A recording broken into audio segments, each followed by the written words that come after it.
Acontece na PTZ, é isso?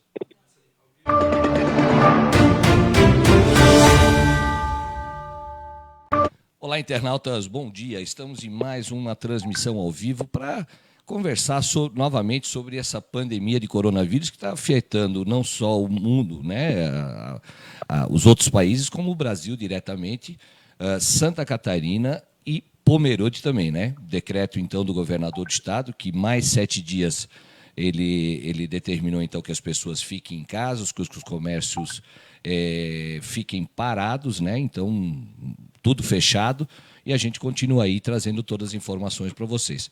Hoje vamos conversar com o deputado federal Gilson Marques, deputado aqui de Pomerode, não está em Brasília, está em Pomerode. Bom dia, Gilson, tudo bem?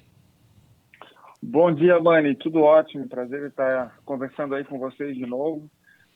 Justamente estamos aí em Pomerode, aliás, praticamente todos os parlamentares estão em suas casas, até por conta das medidas, e principalmente porque o grande foco, pelo menos inicial, partiu lá de Brasília, pelo menos os primeiros casos testados positivos, vindo aí da comitiva presidencial, e enfim, é de lá, então, até por recomendação e precaução, os parlamentares estão em quarentena, digamos assim.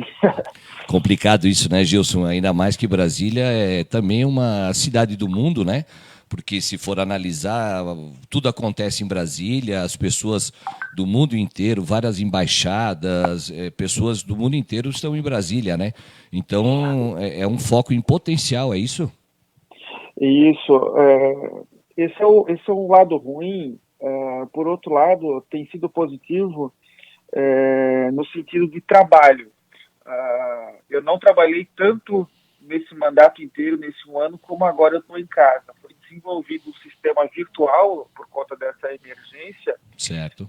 Inclusive de plenário, online, com inscrição. Tem toda uma plataforma nova que está em construção, por enquanto tem uma um pouco mais provisória, mas todo aquele tumulto em plenário, toda aquela confusão, todo aquele empurra que se vê muitas vezes na televisão não existe. Agora é tudo mais rápido. Eu já estou protocolando mais um projeto de lei agora, tudo via sistema, via online, de casa mesmo. Então, quem sabe fica um aprendizado para no futuro as coisas serem um pouco mais ágeis, pelo menos o que é positivo da própria casa, né? Sim, até mais econômico de uma vez por todas continuar com esse sistema posteriormente, né, Gilson? Com certeza, não faz sentido nenhum marcar sessão 2 vezes por semana, pagar passagem aérea, hotel, frigobar para 600 pessoas no Brasil, que ganham um monte, para ir lá e pessoalmente ter que voltar. Aliás, os projetos têm que assinar, tem que ser protocolado físico. Em 2020, um dos órgãos mais importantes do país ter essa postura retrógrada não faz nem sentido. E agora, até por conta desse problema do coronavírus, muitas dessas coisas são feitas online agora. Então, uma evolução tremenda que a gente já está brigando aí desde o início do mandato, né? Gilson, toda essa pandemia de coronavírus, várias atitudes foram tomadas aqui no nosso país, no Brasil, né, no Brasil inteiro. Como é que você analisa essas restrições todas tomadas por vários governadores? Alguns estão tomando agora, alguns já tomaram com uma semana a mais, caso de Santa Catarina, que foi, acho que, um dos primeiros estados a decretar realmente esse toque, podemos dizer assim, de recolher, né, essa quarentena, fechando várias empresas e pedindo que as pessoas não saiam de casa, né? Como é que você avalia toda essa situação aí, não só apenas no contexto da parte de prevenção, e também na parte econômica toda que pode causar toda essa pandemia, né, de coronavírus aí? Como é que você analisa isso, né, na sua visão? Ô, Mani, essa pergunta, a resposta é bastante longa. Vai ser bem comprida mesmo. Vamos dividir, Jack Stripador, vamos dividir em partes. Mas eu vou tentar resumir um pouquinho. Tem que diferenciar quais são as atitudes tomadas pelo governo federal, pelo governo estadual e pelos municípios.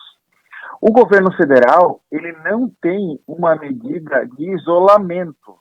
Ele não mandou quarentenar. Quem está fazendo isso são alguns governadores e alguns municípios. Então, existe aí, às vezes, uma crítica de alguns que concordam com aquilo e não concordam com aquilo outro, contra a autoridade equivocada. Então, eu, particularmente, não concordo com o isolamento indistintamente. Vamos ficar todo mundo em casa. Na verdade, Mani, é muito mais uma questão de educação, de distanciamento social e de entender qual é o problema. Qual é o problema do coronavírus, Mani? São os idosos, os grupos de risco, as pessoas adoentadas, que têm algum problema de saúde. Então, veja bem, o que acontece? Vamos cancelar as creches, vamos cancelar as escolas, todo mundo que trabalha nas empresas, qualquer que seja, tirando as essenciais que o governo discriminou, vão para casa e ficam com os avós, entendeu? E aí acaba contaminando as pessoas que realmente têm o risco. Então, o isolamento por si só, ele não contém a propagação. Às vezes, ele até aumenta, e isso depende de município para município dentro da federação. Veja bem, por exemplo, Rio dos Cedros, vou dar um exemplo. Rio dos Cedros não tem nenhuma pessoa com coronavírus. Nem caso suspeito? Suspeito provavelmente vai ter, porque espirrou e tem uma febre, e já é considerado suspeito. Mas, enfim, não tem nenhum caso. Faz sentido fechar tudo? Não seria melhor fazer, que nem Balneário fez no início, fechar só a fronteira do município e fazer os testes na entrada? Talvez não tenha estrutura, ok, mas não tem sentido fechar todo o comércio. Não tem essa necessidade.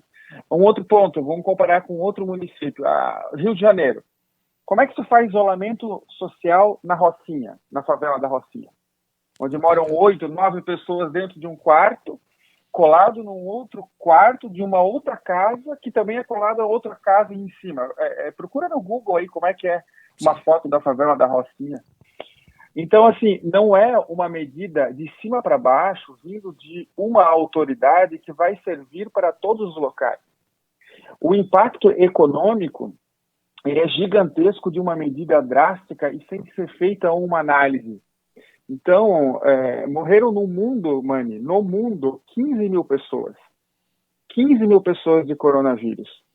Agora você imagina, transporta isso para o Brasil, digamos que morra mais gente do que 15 mil pessoas, morreu no mundo inteiro aqui no Brasil, que até há uma hipótese, mas nós estamos falando de 210 milhões de pessoas. Certo. Se deixar todo mundo sem emprego 2, 3 meses, que é o que vai acontecer, quem é que tem reserva financeira para viver sem emprego durante mais de 30 dias? Qual é a parcela da população? Quem é o empresário que não vai demitir o funcionário se tiver que continuar pagando mais de um mês, sem que ele trabalhe, sem ter o faturamento? Não, é complicado, então, realmente. Quem é empresário sabe que já está começando a fazer as contas para ver se sobrevive ou não, né? Isso, e essa é uma preocupação não do empresário, é uma preocupação do trabalhador. Que tem que ser também, né? E outra, a cada uma pessoa de carteira assinada, tem uma pessoa que trabalha na informalidade. Exato. Então, tem uma frase que eu gosto, o que é a atividade essencial? O sorveteiro, o sorvete é essencial. Ele está indo para casa, ele vende na rua, ele não está faturando. E isso gira uma bola de neve que, infelizmente, Mani, a economia ela é uma roda, é uma bicicleta.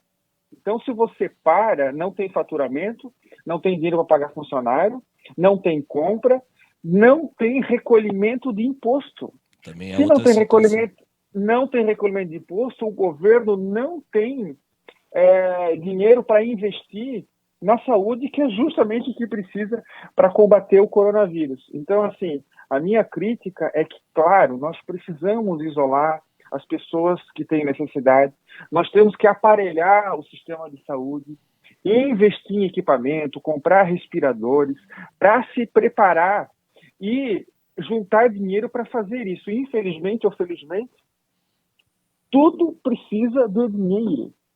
Parar a economia de uma vez por todas de uma forma drástica, sem comprovação de que no Brasil isso vai dar certo. Aliás, o último estudo é que a previsão de pico no dia 20 de abril seja 4 vezes mais do último estudo, que foi do dia 19.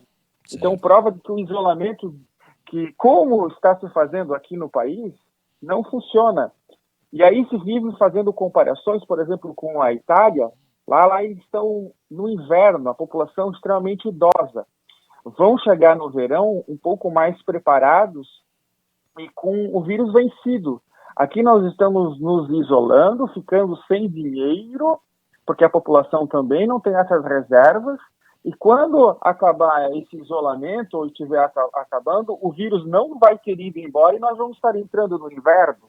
Certo. Então é uma situação que ela precisa ser calculada.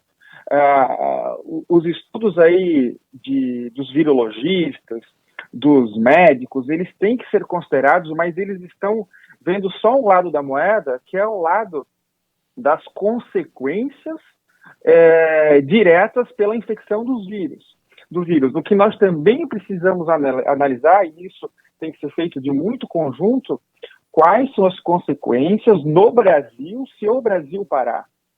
Então, já existe aí a FGV estudos da baixa do PIB de em torno de 5%.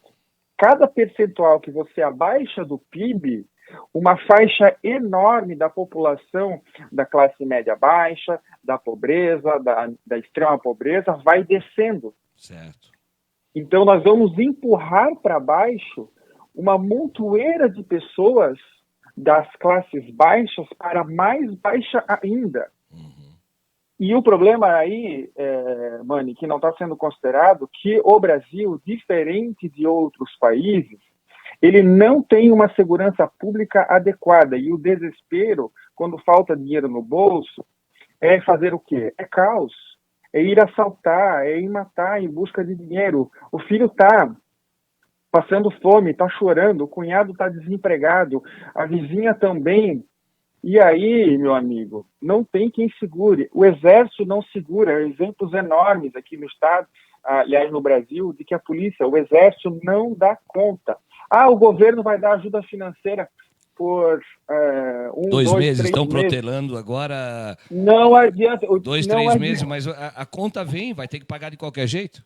Isso, e é paliativo, e ela é muito pouco. E outra, esse dinheiro que o governo dá vem da onde? Vem do pagamento de imposto. Se não tiver, logo também acaba. Então, a gente está tentando tampar o sol com a peneira, e infelizmente ou felizmente, nós temos que considerar de que o vírus ele vai vir de qualquer jeito, mãe. E nós temos que começar a aprender a fazer a operação nas pessoas que ainda estão vivas, no sentido de trocar a roda com o carro girando. Uhum. Muitos países já estão fazendo isso. A gente não consegue parar o carro, não temos essa gordura financeira, essa economia da população inteira, esse sossego do governo, no sentido de ter reservas, para parar o carro, trocar o pneu e ligar ele na tomada. Não vai ter essa retomada, não vai ter. Então, assim, a minha briga principal, mãe, é que a gente faça isso com inteligência, protegemos. E aí fica o recado para os pomerodenses, nós temos que proteger a população de risco. Essas são as pessoas que têm um grau maior de mortalidade. Criança não morreu nenhum no mundo ainda. Uhum. Jovem é muito raro, raríssimo, geralmente que tem algum outro problema. Então protejam os idosos, protejam os avós. E tocamos a vida em diante com, claro, higiene, distanciamento social. Para muitos trabalhos, o trabalho é o maior isolamento social possível. Uhum. As pessoas estão indo para casa e fazendo churrasco. E aqui, mãe, eu não estou falando só de Pomerode. Eu acho que Pomerode está dando exemplo, tá? Eu olho aqui pela janela, pelas vezes que eu saí para ir no mercado, realmente tem poucas pessoas na rua. E eu acho que essa consciência ela também vai existir se nós retomarmos o trabalho, entendeu? Até então, porque é muito difícil, né, Gilson, virar a chave de uma hora para outra. A gente sempre foi um povo de cumprimentar, de abraçar, de beijar. Essa mudança de hábito, realmente ela pode demorar um pouquinho a acontecer, né? Isso, mas assim, para a população que não tem o risco extremo, não, como eu disse, é inevitável. De uma hora para outra, a maioria vai pegar o Covid. A maioria vai ter o coronavírus. Uhum. E quando isso acontecer, passou aí de 50% a 60% de contágio da população inteira, aí se considera imunização. Uhum. Porque aí vão ter poucas pessoas que o vírus vai ter contato, e essa pessoa passa a não ser um disseminador da doença. Sim. Então, esse momento, hora ou outra, vai acontecer. Então, essas pessoas pegando, em qualquer momento que seja, para a curva de contágio, para a evolução do vírus, ela chega a ser positiva, entendeu? O que a gente tem que evitar, pelo menos nos próximos meses, 2, 3 meses, eu repito, é proteger os idosos, proteger as pessoas que têm doença. E aí proteger mesmo. E aí por um período longo, 2, 3 meses, mas eles vão ficar isolados para sempre? Não, não vão ficar isolados para sempre. Nesse período, certamente, nós vamos ter a comunidade imunizada e ainda tá com interferência na ligação. Sim, deu aqui. E ainda, muito provavelmente, nós vamos ter uma vacina e remédios eficazes para combater a doença, coisa que nós não temos hoje. E Gilson, deixa eu lhe perguntar, na parte, eu sei que o legislativo, ele não é executivo, ele não é o executor do orçamento, ele junto com ele aprova um orçamento, ele sugere alterações, esse é o principal trabalho dos legisladores, caso deputados federais, deputados estaduais e Câmara de Vereadores, né, e os vereadores em si. O que hoje na Câmara dos Deputados está se sugerindo para que de uma forma ou outra consiga, às vezes você sabe que tem um dinheirinho carimbado lá que você não pode usar para nada, né? Mas aí tem que liberar, tem que fazer emendas, tem que fazer projetos, sei lá, tem um monte de coisa que tem que fazer.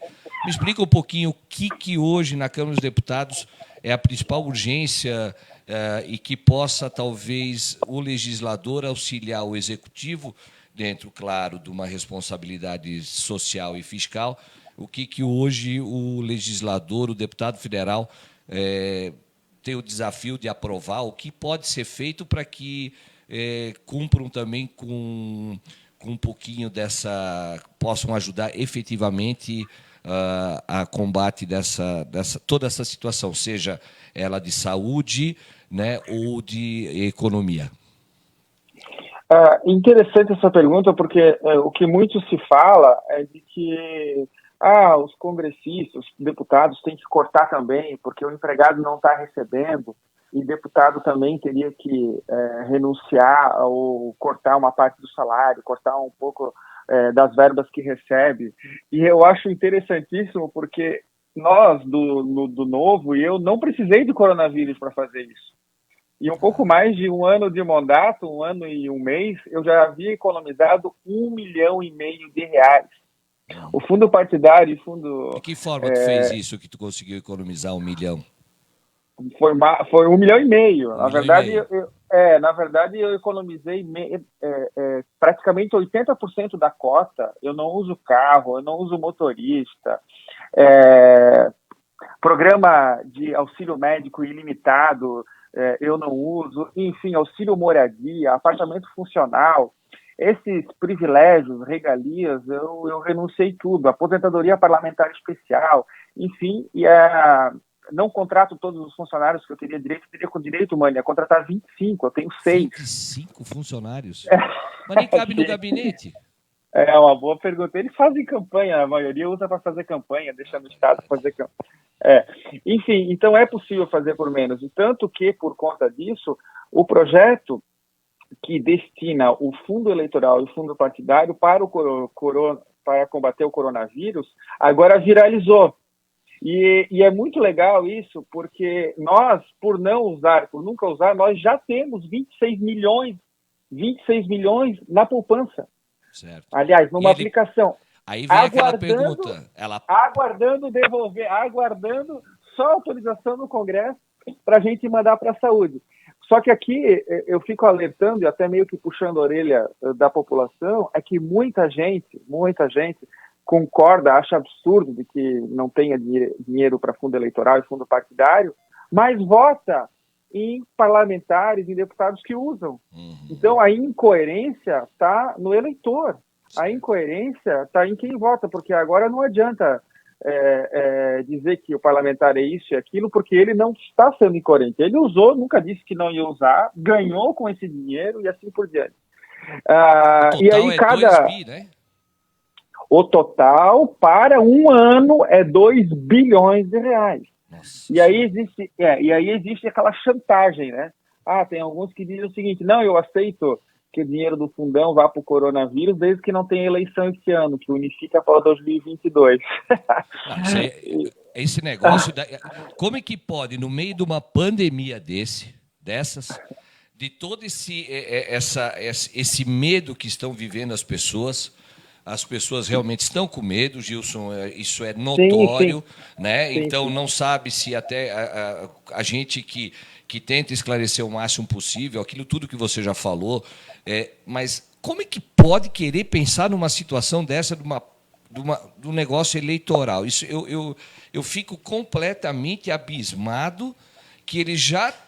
O político não aprendeu ainda? Ou será que estão dormindo? Eu não consigo entender que com isso agora já querem protelar uma eleição.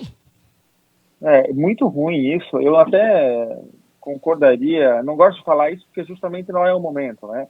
Mas eu até concordaria numa maneira excepcional do que agora, vamos prorrogar 2 meses, entendeu? Faz para final do ano, mas não faz sentido nenhum prorrogar em 2 anos, porque abre um precedente para numa próxima vez alguém prorrogar para 3, 4, 5, por que não? Outra, que você está prorrogando 2 anos, 50% de uma autorização que a população deu para determinada pessoa, sim, sem que ela tenha aceito. E um outro motivo forte é que você está refém de uma onda.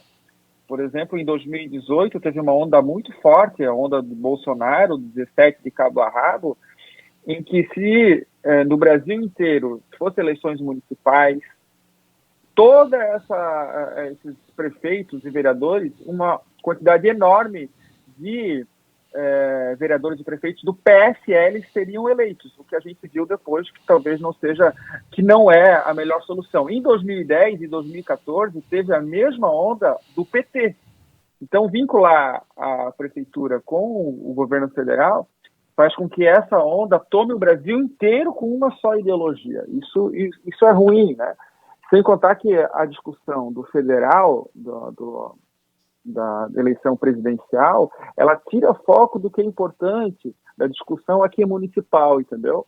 Então, são pontos contra que tem que ser considerados. É óbvio que tem pontos positivos, são 2 gastos, são 2 eleições, se trabalha pouco, enfim. Então, só o contraponto para se colocar na balança o que realmente vale a pena ou não. O fato é que, se for para unificar eleições, tem que ser feito eleição nova com prazo definido para ou prorrogar, ou ser mais longo ou ser mais curto, com o mandato popular, né? E Gilson, vamos daqui a pouco terminar, porque a Tati também já está ansiosa para trazer mais um monte de informação. Né? Mas é muito agradável falar contigo, visto também a audiência que você nos traz. É raro ver hoje um político, quando fala... Não estou aqui para te puxar o saco, não, tá, cara? É só... não, mas realmente a gente vê... É aquilo que a gente já vem conversando há várias... Você é meu amigo pessoal, a gente conversou várias vezes já, e dizer o quanto que essa mudança de atitude, ela deveria se espalhar pelo Brasil inteiro, né? Então a gente vê que os seus pares aí, alguns do seu partido, eles comungam das mesmas ideias, da mesma forma, alguns outros também que estão ali no Congresso Nacional, mas a gente vê o quanto que é difícil, né, amigo? Aquela catrefa ali que tem no coisa, parece que alguns não mudaram, não viram ou começaram. Será que quando entra lá, fala alguma coisa e tem alguns que são picados por um bichinho? um coronavírus que eles pegaram desde a época da eleição e que começam a ver de novo somente o seu nariz e o povo que se exploda, né? Eu vejo isso demais. Mani, assim, ó, eu sou muito criticado. Dois, três inimigos por dia. A gente fez o levantamento. Eu tenho só uma crítica a lhe fazer e eu vou te... Se eu não te ligo, você não me liga. Eu tenho. Na época da eleição, tu me ligava mais vezes. Cara, eu não consigo, infelizmente. E aí o que eu queria dizer é que a gente fez um estudo dos 513 deputados, em torno de 25, 22, 25 são os que conjugam aí boa índole, alinhamento daquilo que a gente considera correto e capacidade. Só que são 513, tu entende? Desse que sobra, a metade realmente é incapaz. É incapaz de uma crítica forte aos seus pares, né? Mas é o que você vê, isso é? Isso, a metade é incapaz e a outra metade é capaz de tudo. Nossa! Então e qual metade tu tá? Eu tô entre os 22 lá. Não, mas assim, o que eu quero dizer, Mani, é que essa crítica as pessoas faziam e eu também considerava, tudo é ruim, é muito ruim. Quando eu cheguei lá, eu vi que não era nada disso, é muito pior. É muito pior, mãe. Por isso que eu digo que é muito melhor que não funcione, que não se encontram, porque o número de leis, de regras e de atitudes tomadas dentro do Congresso, a maioria, elas prejudicam ao invés de ajudar, elas não servem para nada, ou elas não chegam ao fim aquilo que elas se destinam. A gente pode bater um papo de uma outra hora sobre isso, porque eu tenho todo o levantamento numérico.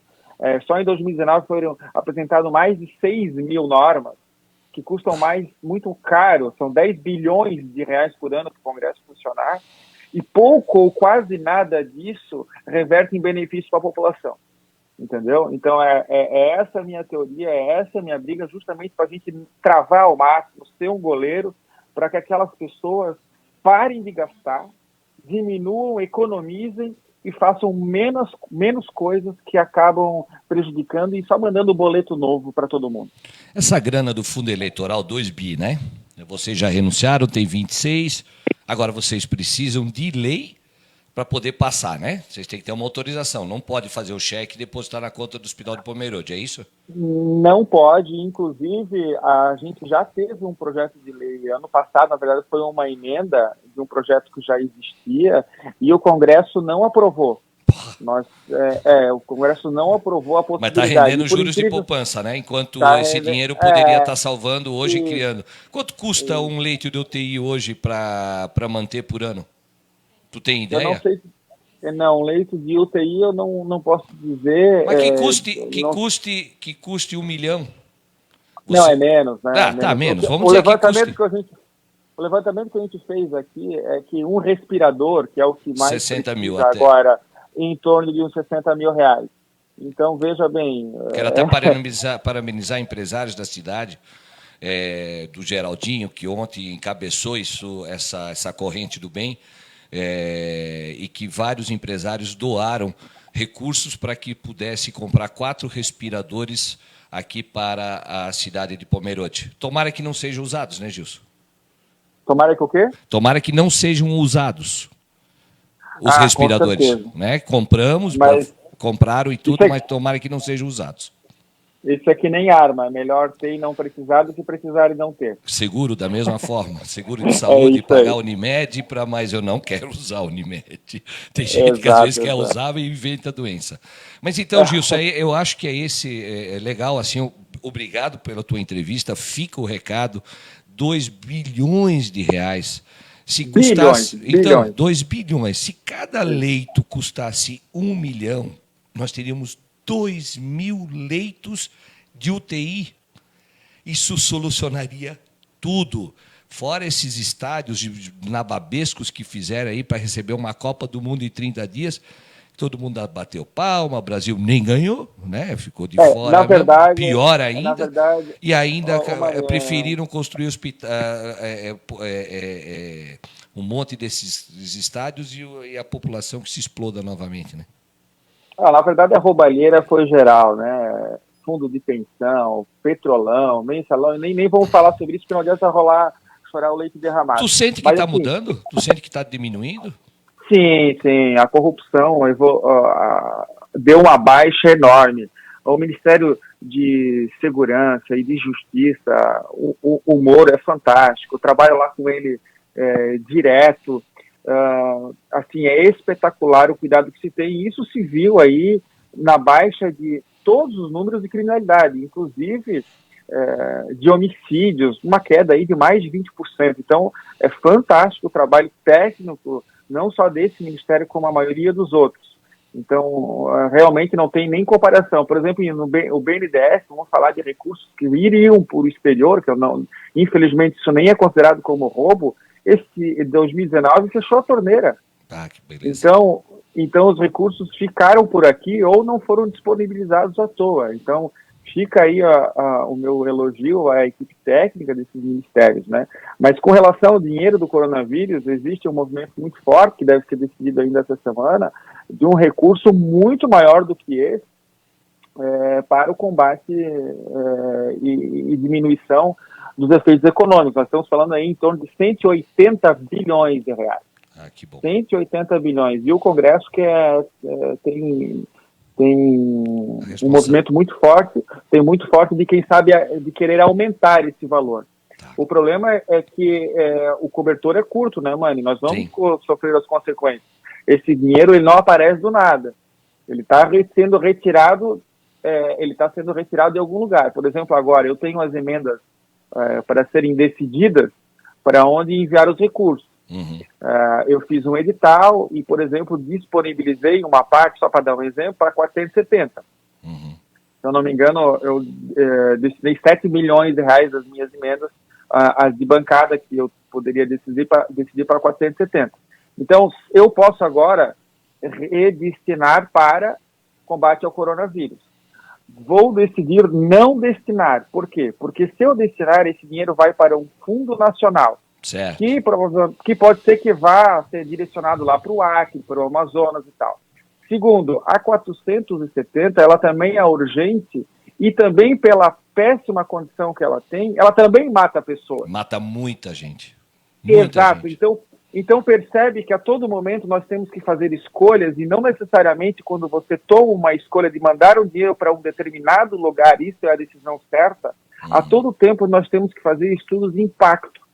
E esse estudo de impacto, esse estudo financeiro, nós temos que ver com muita frieza agora. Porque, com razão, não é com emoção, né? Isso. O coronavírus, mãe, vai ser difícil, vai ser ruim, é péssimo, é dramático, ninguém está dizendo que não é. O problema é que o impacto econômico de uma paralisação por muito tempo pode ser maior. Muitas vezes a gente está protegendo os dedos e vem alguém que te corta os 2 braços. É isso que eu estou falando. São escolhas difíceis que a gente tem que olhar com muita cautela. Gilson, obrigado, meu irmão. Obrigado aí pela entrevista, muito esclarecedora. Continua a minha puxada de orelha. Eu quero que você me ligue mais vezes quando tu tiveres novidades de coisas importantes. Eu acho que nós temos esse canal aberto, principalmente você que é de Pomerode, está agora em Pomerode, né? Para transmitir isso para os nossos munícipes que também fazem parte desse gigante, desse Brasil, e que precisam tanto agora, mais do que nunca, do apoio não só da classe política, como também, às vezes, uma palavra de incentivo, um alento e uma esperança para que esse Brasil ele continue a melhorar cada vez mais e para que possamos passar esse momento difícil aí. Tá bom, Gilson? Obrigado e continue fazendo o trabalho que você está. Estou acompanhando bastante gente aqui, até muitos comentários aqui dizendo o quanto que é orgulho da nossa cidade, que não arrependeu de ter jogado seu voto fora. Isso é muito importante para que realmente balize seu trabalho aí e faça cada vez mais e melhor. Valeu, meu querido. Eu também fico à disposição. Qualquer dúvida, qualquer coisa, também pode me ligar. A gente tem publicação aí das atividades praticamente diárias, tanto no Insta, Face, site. Acompanhe e nos ajude também. A gente não necessariamente acerta todas as vezes e está aí aberto a sugestões. Muito obrigado e vamos junto, vamos conseguir enfrentar esse problemão aí e dar tudo certo. Um abraço. Obrigado, grande abraço. Até mais. Então, esse foi o deputado Gilson Marques, aqui de Pomerode mesmo, por telefone. Opa, nessa câmera aqui, já levei o esporro aqui do Jonathan, tá certo, Jonathan?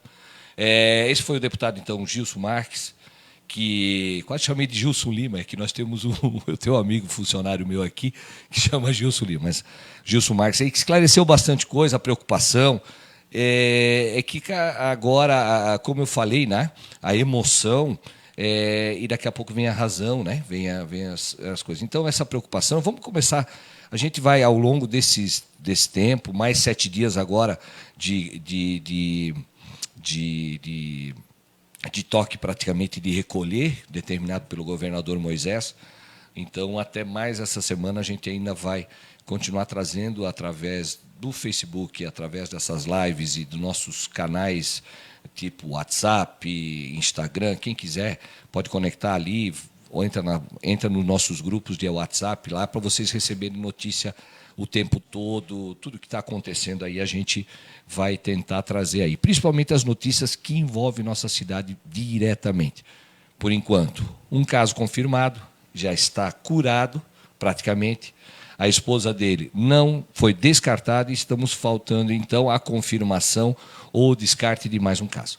Então, meu nome é Maniguete para a TV JP.